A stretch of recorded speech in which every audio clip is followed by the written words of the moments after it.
Всем привет, ребят, с вами снова я, Вася, я никуда не пропала, я уже 3 месяца целых нахожусь дома и не могу попасть в Питер, поэтому выживаем как можем.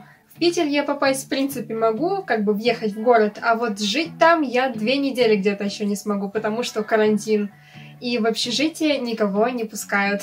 Не буду делать большое долгое вступление, сразу начну говорить по темам. Первое, что бы я хотела вам рассказать, это мое новое увлечение.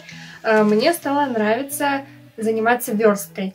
Я выкладывала в Инстаграм пост с журнальными разворотами. Это было наше домашнее задание к зачету по предмету, собственно, верстка, компьютерная верстка. Но нас заставили делать это все не на компьютере, а с собственными ручками из бумаги и любых подручных средств. Что это было? На стенгазету похоже. Концепция именно этой работы заключалась в том, что я хотела создать журнал, похожий на блокнот для скрапбукинга, но при этом, чтобы это было похоже на действительно журнальные развороты. Хоть я и не очень умею писать статьи, но мне нравится их оформлять. Как вы знаете, раньше в видео я говорила, что я раньше занималась фотошопом, поэтому от этого занятия у меня осталось много разных плюшек, разных разностей.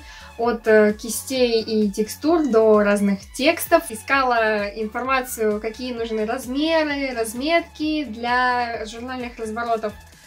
И училась этому всему сама. Собственно, сначала я создала макет журнальных разворотов на компьютере в Adobe Photoshop, а потом мы с моей подругой это все воссоздали на ватманах с помощью фотографий. Все тексты мы писали от руки. По окончанию работы мне понравилась цветовая гамма, то, как мы это все оформили. Целостная работа у нас получилась очень крутая. Я ищу вдохновение на Пинтересте, даже просто ищу различные картинки в Яндексе, в любых поисковиках. Пытаюсь это все соединить, чтобы получилась красивая композиция.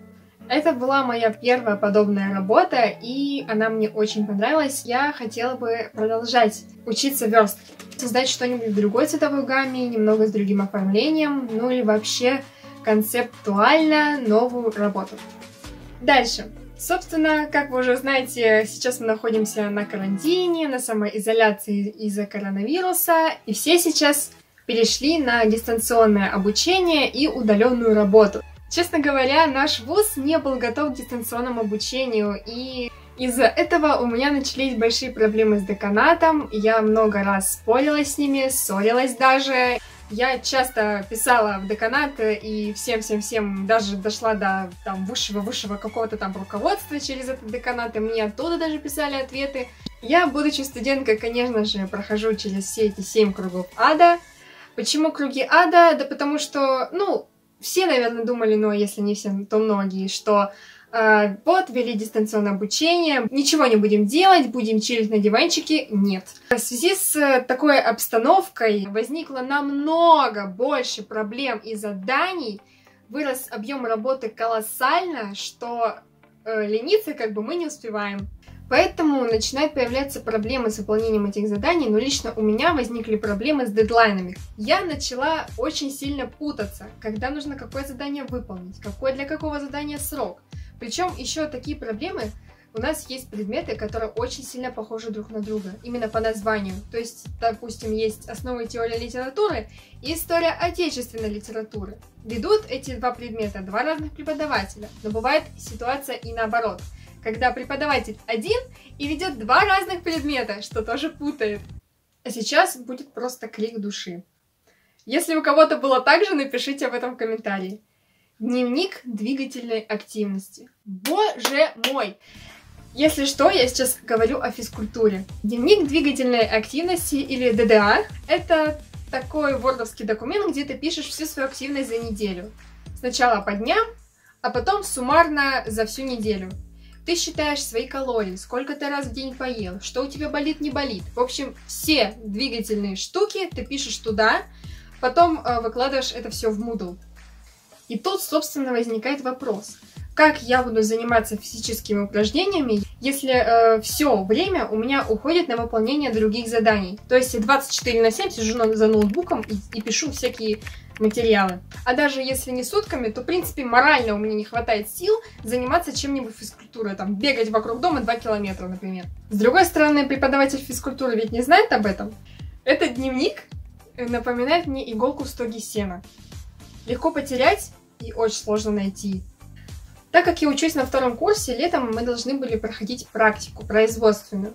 Так как в стране ввели режим самоизоляции и карантина, вуз обязал всех студентов проходить практику дистанционно. Я хотела проходить практику на телевидении в Питере. У меня были даже уже планы, я уже даже пробилась, но коронавирус испортил все мои планы, и даже не только мне, а вообще всему миру, наверное. Поэтому мне пришлось искать место в своем городе, где я бы смогла пройти практику и где бы у меня не было сильных проблем.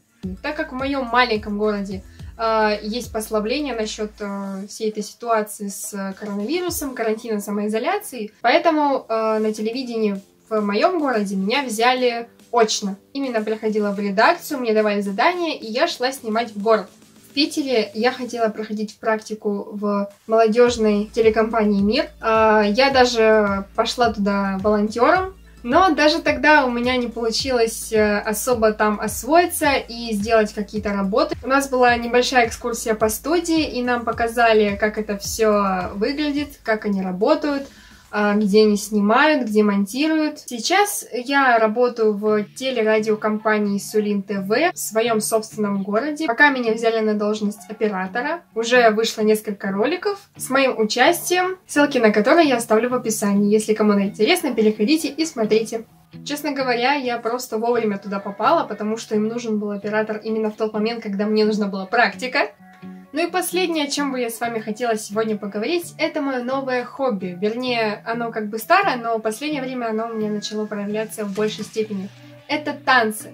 Вы знаете, пока я училась очно, я ходила в танцевальный коллектив вуза, но в связи с тем, что все разъехались по домам, тренировки очные не могли продолжаться, поскольку вуз просто закрыли на карантин. Некоторое время тренировок у нас не было, но девочки-руководители придумали выход из ситуации и проводили тренировки онлайн в прямых эфирах в Инстаграме. Сначала я была против этой затеи, потому что слишком много домашних заданий, слишком много нагрузки упало из-за того, что ввели дистанционное обучение.